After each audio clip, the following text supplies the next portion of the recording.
कल शिव के अंदर तंबू उखड़ गया था। उस तंबू के संदर्भ के अंदर लोग कहते हैं गरीबनाथ जी, गरीबनाथ जी हम सबके हैं, किसी एक के नहीं है। गरीबनाथ जी की मेहर हम सब पर है और गरीबनाथ जी किसी का तंबू नहीं उखाड़ते हैं।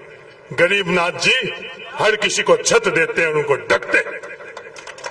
वो गरीबनाथ जी के अनुयायी नहीं है सिर्फ राजनीतिक तौर के ऊपर, वो गरीबनाथ जी का याद कर रहे। गरीबनाथ जी किसके उपासक? महादेव जी के। पैदा होते ही आज दिन तक हम महादेव जी का भगत है, मैं खुद भगत हूं। इस तरह का उल्लेख करना क्या सही है, गलत है? आज मालानी के अंदर हम कहावतें, आपस के अंदर कहावतों का उल्लेख कर कर हम लोग बात समझाते हैं। उन कहावतों के अंदर कुछ बात को पकड़कर और करना कुछ और मुंह से बोलना कुछ, क्या ये उचित है या नहीं उचित है, इसका फैसला बाड़मेर की जनता करना।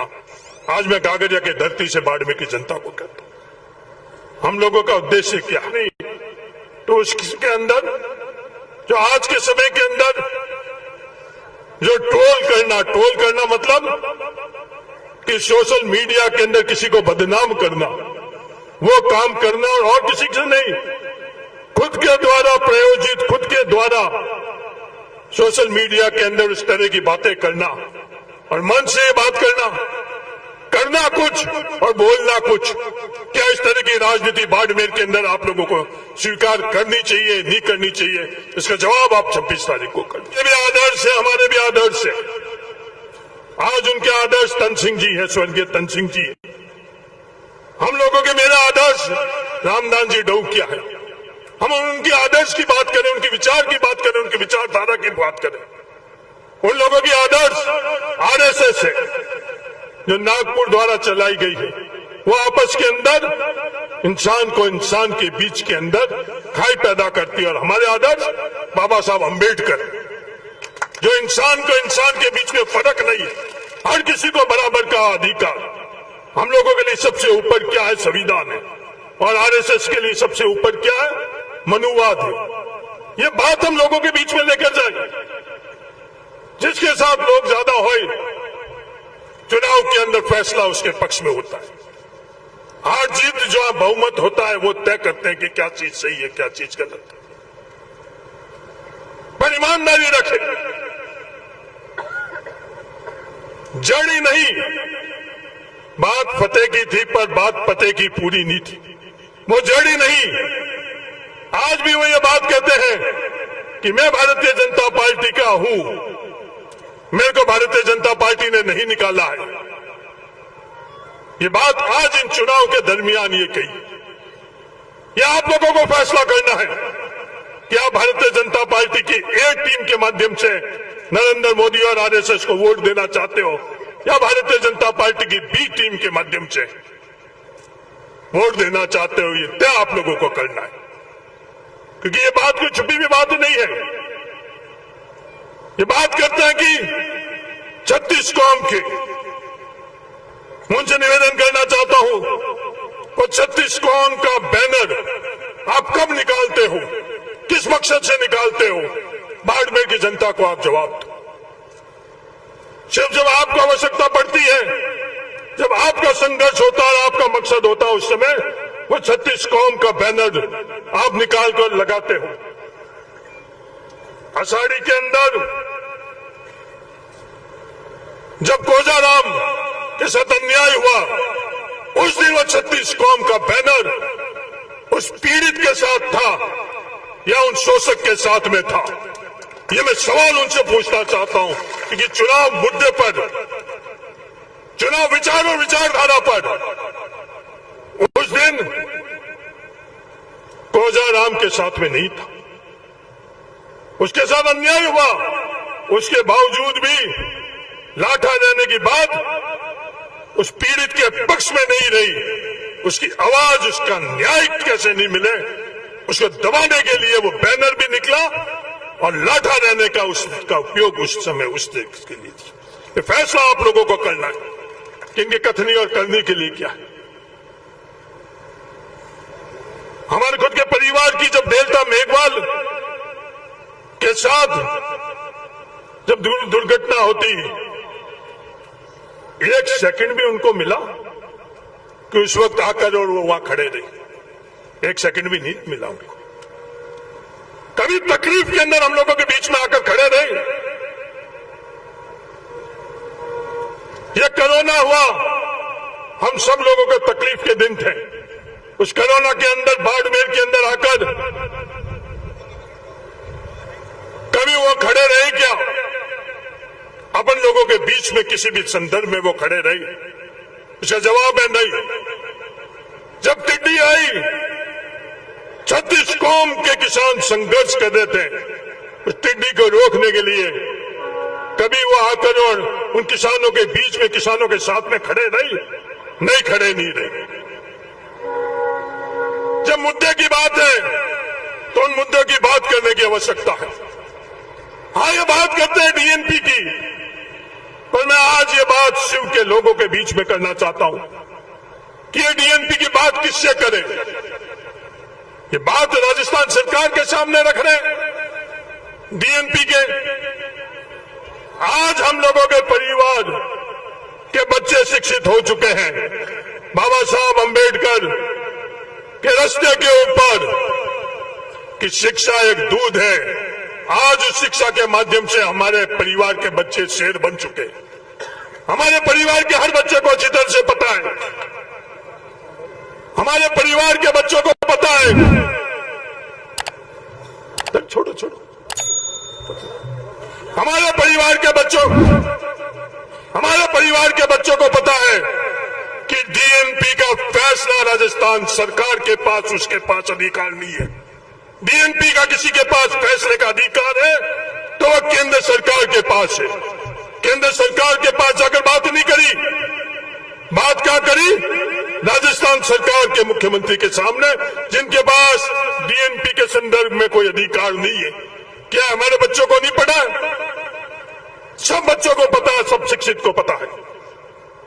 जब आप लोगों की ताकत से मैं संसद बना तो उस वक्त फैसला करवाया डीएनपी के संदर्भ के अंदर कि डीएनपी के अंदर विकास के लिए अगर कुछ आवश्यक चीज है तो वो डेवलपमेंट प्लान है।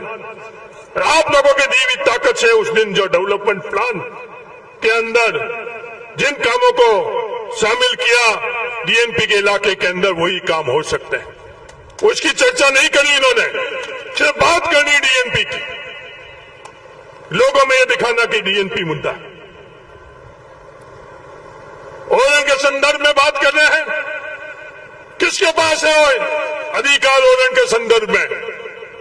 कभी अपने परिवार में सच्चाई से बात करी कि ओरन के संदर्भ के अंदर फैसला किसने किया? हमारे परिवार के बीच में, बाड़मेर जैसलमेर के लोगों के बीच में कभी आपने इसकी बात करी कि सरकारों के पास अधिकार नहीं है, राजस्थान सरकार के पास अधिकार नहीं है, केंद्र की सरकार के पास अधिकार नहीं है? सुप्रीम कोर्ट ने फैसला किया और इनके संदर्भ में, पर कभी भी आपने ईमानदारी से नहीं करा। सिर्फ आप लोगों को दिखाने के लिए या ओरेन की बात कर रहे हो। सुप्रीम कोर्ट के फैसले के अंतर्गत ये ओरेन का काम आगे बढ़ रहा है। अगर ओरेन के संदर्भ में हमको आगे बढ़ना है तो जब पहला कदम आपत्ति का था, वो आपत्ति लगाने के लिए हम सब लोगों ने आपसे निवेदन किया और कहीं से राहत मिलेगी तो सुप्रीम कोर्ट है, सुप्रीम कोर्ट के अलावा किसी और जगह से राहत नहीं मिलेगी। यह सच्चाई है। पीने के पानी के संदर्भ में आईजीएनपी से रामसर भेडवा क्षेत्र के अंदर जब स्कीम सैंक्शन हुई थी, उस दिन डीएनपी के कारण वो स्कीम रुक गई थी। इस मंच में बैठे हुए लोगों को अच्छी तरह से याद होगा, रामसर के अंदर मीटिंग थी, भील समाज की मीटिंग थी। उस दिन हमारे स्थानीय उस समय के विधायक ने यह बात करी थी कि अब हम लोगों को पानी नहीं मिलेगा नहर का, हम लोगों को जो पारंपरिक स्रोत है उससे काम चलाना पड़ेगा। ये बात आज से लगभग 8-9 साल पुरानी है। उस दिन भी मैंने आप लोगों की दी हुई ताकत से, हम लोग थके नहीं, कोई मुद्दा नहीं बनाया, विवाद नहीं बना किया और उसका हल निकाला। और नर्मदा से इस इलाके के लिए स्कीम स्वीकृत कराकर और शुरू करवाई, वो आप लोगों की दी हुई ताकत से। जब आपने मुझे, मैं आज गागरिया के अंदर आप लोगों ने जब ताकत दी और जब लोकसभा का सदस्य में मैं बना, तो उस ताकत का उपयोग आप लोगों के लिए किया। सिर्फ शीतलहर और पाले के संदर्भ में किसानों का फैसला नहीं, कोई एयरपोर्ट के संदर्भ में फैसला नहीं, जो रिफाइनरी इंदिरा गांधी नहर के बाद सबसे बड़ा इस प्रदेश का प्रोजेक्ट था, विपरीत परिस्थितियों में उसका फैसला कराकर बाड़मेर जिले के अंदर रिफाइनरी लगाने का ही नहीं, पर ओबीसी कि केंद्र की लिस्ट के अंदर सिंधी मुसलमानों को शामिल करवाने का फैसला आप लोगों की दी हुई ताकत से था। आप लोगों को सियासत के तौर के ऊपर आप लोगों का उपयोग नहीं किया, वो ताकत के अंदर आप लोग हिस्सेदार और भागीदार कैसे बन सको, उसमें आप लोगों के वोट की ताकत का इस्तेमाल करा और केंद्र सरकार के अंदर ओबीसी लिस्ट के अंदर सिंधी मुसलमानों का लिस्ट उस फहरिस्त के अंदर करा। आज भी दूसरी कौमें संघर्ष कर रही है, आज भी विश्व समाज संघर्ष कर रहा है। जो लॉलीपॉप पकड़ा रहे हैं भारतीय जनता पार्टी वाले, वो आप लोग भी देख रहे हो। माइक के ऊपर टेलीफोन पर बात कर और गजेंद्र सिंह जी से ये बात कराई जा रही है कि अरे साहब उन्होंने आश्वासन दिया, कहीं माइक था, कहीं टेलीफोन था, कहीं आश्वासन था, नहीं, सिर्फ फैसला था कि सिंधी मुसलमान के नौजवानों को उनका हक और अधिकार कैसे मिले। आप लोगों के बीच में आकर प्रचार प्रसार नहीं किया, वोटों के अंदर उस चीज का इस्तेमाल नहीं किया, करते वक्त उसका इस्तेमाल नहीं किया और अगले बार वोट लेते वक्त भी उस चीज के बीच के अंदर बात नहीं करी। पर ये सिंधी मुसलमानों को ओबीसी के अंदर शामिल कराने का फैसला करेगा। अल्पसंख्यक ब्लॉक, ये अल्पसंख्यक ब्लॉक होता क्या है, उस पर क्यों नहीं बात करते, उस पर चर्चा क्यों नहीं करते ये लोग। अल्पसंख्यक ब्लॉक जहां 25% से ज्यादा आबादी अल्पसंख्यक समुदाय की हुई, पहले वो जिला आधार था, जिला आधार के कारण हम लोगों के यहाँ अल्पसंख्यक ब्लॉक नहीं होने के कारण हम लोगों को उस स्कीम का फायदा नहीं मिलता था। वो अलग बात है कि उस स्कीम का भी गला दबाया जा रहा है नरेंद्र मोदी और आरएसएस और केंद्र सरकार की तरफ से। तो स्कीम के अंदर तबादला करवाकर, बदलाव कराकर अल्पसंख्यक ब्लॉक का फैसला करवाया, जिससे हम लोगों के यहाँ के जो पंचायत समिति के ब्लॉक थे वो अल्पसंख्यक ब्लॉक हुए और करोड़ों रुपए हम लोगों को मिले।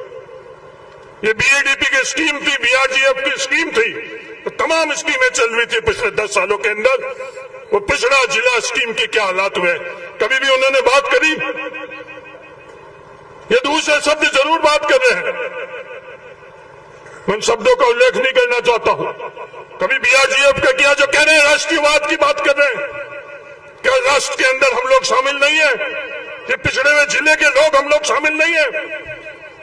जो बीएडीपी के काम उस राष्ट्रीयवाद के अंदर शामिल नहीं है, उनकी बात नहीं करेंगे। उनकी बात क्यों नहीं करेंगे? आज 2 अप्रैल है,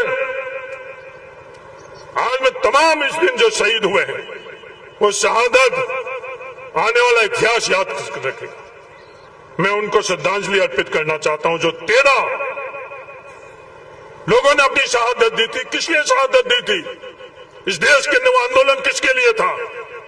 वो संविधान बचाने का आंदोलन था, वो आरक्षण बचाने का आंदोलन था। और इन लोगों ने उसको कुचलने के लिए क्या क्या किया वो आप लोगों से छुपे हुए नहीं है। जेलों में ठूसा गया जो आंदोलन कर रहे थे उन लोगों को, मुकदमे। यहां से विधायक बनकर उन्होंने, अगर वो गरीबनाथ जी को मानते हैं तो इस मंदिर में घुस जाकर और दुनिया को बता दे कि उन्होंने मुख्यमंत्री से क्या बात करी। कहने के लिए अलग बात है, हकीकत में उन्होंने मुख्यमंत्री से क्या बात करी। किसी मंदिर मस्जिद में मुझे घुसा दो। जब हम लोगों को आपने एमएलए बनाया तनोड़, उस समय तत्कालीन मुख्यमंत्री अशोक गहलोत जी आई, ये रूपाराम मेघवाल,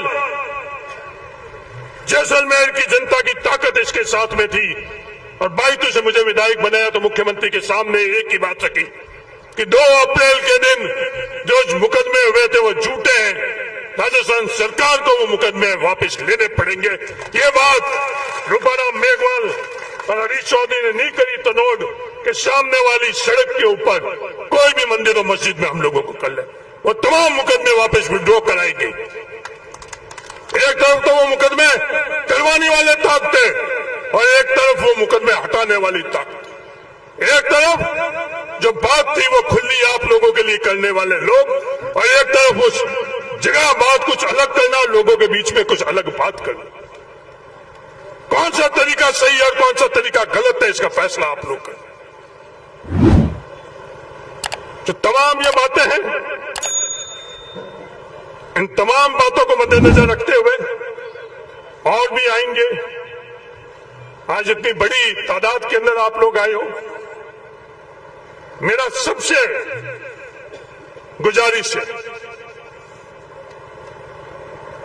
कहीं कमी गलती रही होगी तो मेरे में रही होगी। विधानसभा चुनाव के दरमियान टिकट नहीं मिला तो उस दिन नाराजगी मेरे पर रही। आप लोगों ने मुर्दाबाद की क्योंकि आप मेरे परिवार के हो। ये पप्पूराम गोदारा, ये शिववाला, इस लोगों ने इन्होंने फोन के ऊपर क्या क्या गालियां दी वो मुझे पता, इसको पता या महादेव जी को पता, क्या क्या शब्द उन्होंने नाराजगी में क्यों। ये कहेंगे किनको? कहेंगे अपने आप।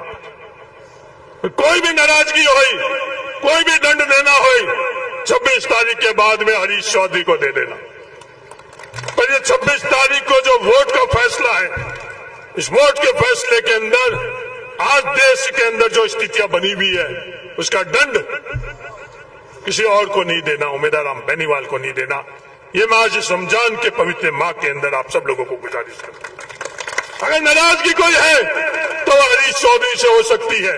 हरीश चौधरी का ये सीना आप लोगों के सामने है, वो नाराजगी सीने के ऊपर उतार देना। मेरे तरफ से कोई भी ओलमा नहीं रहेगा। जिस तरह के हथियार आपको छोड़ने हैं मेरे पर छोड़ देना, जिस तरह का दंड देना है मेरे पर दंड दे देना, सियासती दे देना, व्यक्तिगत तौर पर दे देना, पर इन चुनाव के अंदर किसी भी तरह से किसी और के ऊपर वो दंड नहीं देना। कि लोग कई तरह की बातें कर रहे हैं, ये हम लोगों का भाईचारा कैसे बचे, हर व्यक्ति का हक और अधिकार कैसे बचे, हर पिछड़ा दलित शोषक के अधिकार कैसे बचे, वो ताकत आप लोगों की, आप लोगों के लिए कैसे इस्तेमाल हो सके, इसलिए सियासत के अंदर हम लोग आए हैं। आपसे हम लोगों के बीच में कोई बात है, उस बात को तय करने के लिए सियासत का मैदान नहीं है। आपसे जो व्यक्तिगत बातें हैं उसको तय करने का और कई मैदान है, वो कबड्डी का मैदान, और कुछ बनाकर उसमें कबड्डी खेल ले। सियासत के लिए जो सियासती मैदान है वो दलित के लिए, पिछड़े के लिए, अल्पसंख्यक के लिए, गरीब के लिए, उनके हक और अधिकार की रक्षा हम लोग कैसे कर सके, ये मैदान उसका है। ये जो पाला बना हुआ है, एक तरफ उनके हक के अधिकार के ऊपर डाका डालने की कोशिश हो रही है और दूसरी तरफ उनकी रक्षा करने के लिए हो रही है। एक तरफ वो जो दिया है इनके हक का, उसको बुझाने के लिए कोशिश हो रही है, और दूसरी तरफ उस दिए की लौ नहीं बुझे, उसको बचाने के लिए ये संघर्ष हो रहा है। ये दिए की लौ नहीं बुझेगी, ये मैं आज खुले तौर के ऊपर कहना चाहता हूं। कोई भी बचाने की कोशिश कर रहा है तो उसकी मदद करो, और यही हम लोगों की उम्मीद है। इसीलिए बाड़मेर की कोई उम्मीद है, वो उम्मीद राम है, जो लोकसभा के अंदर मजबूती से हम लोगों के लिए पैरवी करे।